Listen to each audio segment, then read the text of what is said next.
안녕하세요. 두드러기 다르게 보기 저자 염유림입니다. 저는 두드러기를 14년째 중점 진료하고 있는데 두드러기는 생각보다 치료가 까다로운 질환이었어요. 더욱이 아직 현대의학적으로는 두드러기의 원인이 정확하게 밝혀져 있지 않아서 병의 원인이 아닌 병의 증상을 완화하는 데 초점을 맞춘 대증 치료 위주로 이루어지고 있거든요.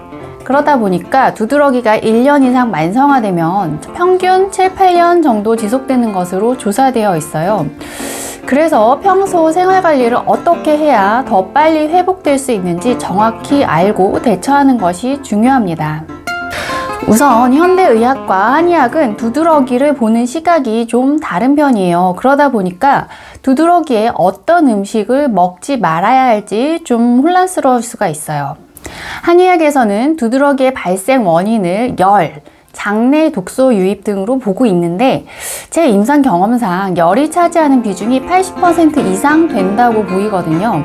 그래서 열을 해소하는 한약 처방으로 두드러기가 없어지는 경우가 상당히 많아요.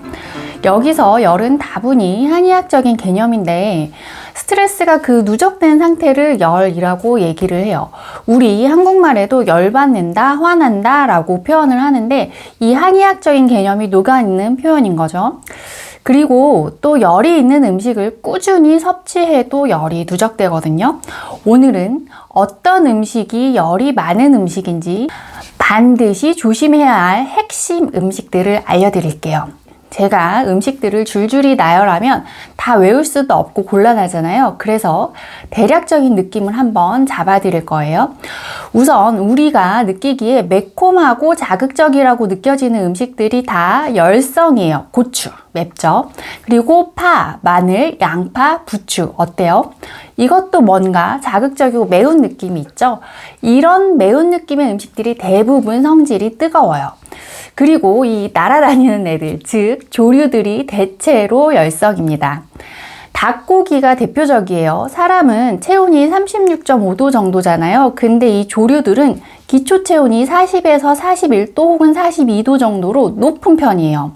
순간적으로 에너지를 내어서 날아오르려면 높은 체온을 유지해야 해서 그렇다고 하더라고요. 그런데 한의학은 예로부터 이런 조류들을 열이 있는 음식으로 분류했어요. 이런 더운 성질의 음식에 몸이 바로바로 반응하는 분들이 있는데 이런 분들은 닭고기를 먹으면 바로 몸에 열이 나는 게 느껴진다고 하시더라고요. 그리고 야채는 대체로 다 냉한 성질인데 그 중에서도 열성인 야채들이 있어요.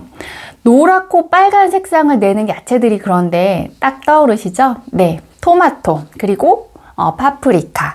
파프리카는 양파과여서 좀 더 이제 열한 성질을 갖고 있다고 하고요. 피망도 고춧가니까 더운 성질이에요. 그리고 과일 중에는 대표적으로 귤, 사과 이런 애들이 좀 노랗고 빨갛죠? 이런 과일들도 두드러기가 심한 분들은 좀 루틴으로 먹는 건 좀 피하시는 게 좋습니다. 그리고 심한 두드러기 환자분 중에는 토마토 스파게티처럼 토마토 소스 베이스 음식만 먹으면 소화가 안 되고 두드러기가 심해지는 분들이 있었거든요. 이건 토마토가 열성 채소이기도 하지만 요즘에는 그 국물이나 스프 요리처럼 좀 걸쭉한 소스류 음식들에 치킨 스톡을 대부분 써서 육수 맛을 내기 때문이라고 합니다. 그래서 바깥 음식 중에 국물 음식, 스프, 걸쭉한 소스류 음식은 좀 피하는 편이 좋습니다. 닭고기 국물이기 때문이에요. 쌀국수 국물도 치킨 스톡을 많이 활용하고 있다고 하니까 좀 조심할 필요가 있어요. 제가 두드러기를 주로 진료를 하다 보니 정말 그 열에 민감한 환자분들을 많이 만나게 되거든요. 실제 어떤 고등학생은 학교 기숙사에서 매일 밤마다 친구들과 치킨을 시켜 먹고 나서 두드러기가 생겨나기 시작했고 이후로는 닭고기만 먹으면 두드러기가 더 심해져서 진료를 받으러 왔던 케이스가 있었는데 이 열을 풀어내는 한약 치료를 하고 나서는 두드러기가 이제 사라졌고 이후로는 치킨을 어쩌다 한 번씩 먹어도 두드러기가 발생하지 않았던 케이스도 있었어요.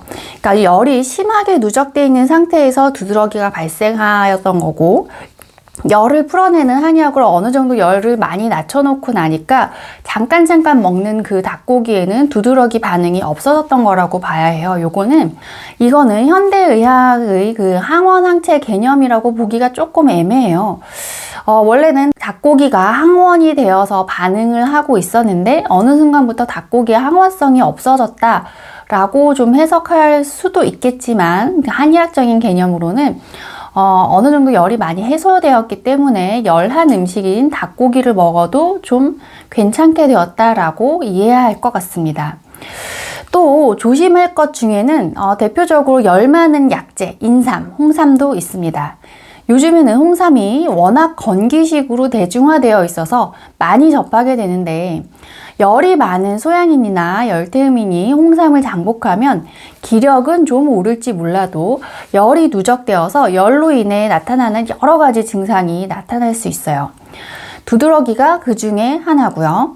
아이의 키 성장에 도움이 되라고 어머니가 열심히 홍삼 건기식을 먹이고 나서 두드러기가 발생하여서 왔던 아이도 있었습니다. 또 조심해야 할 음식이 있죠. 바로 술입니다.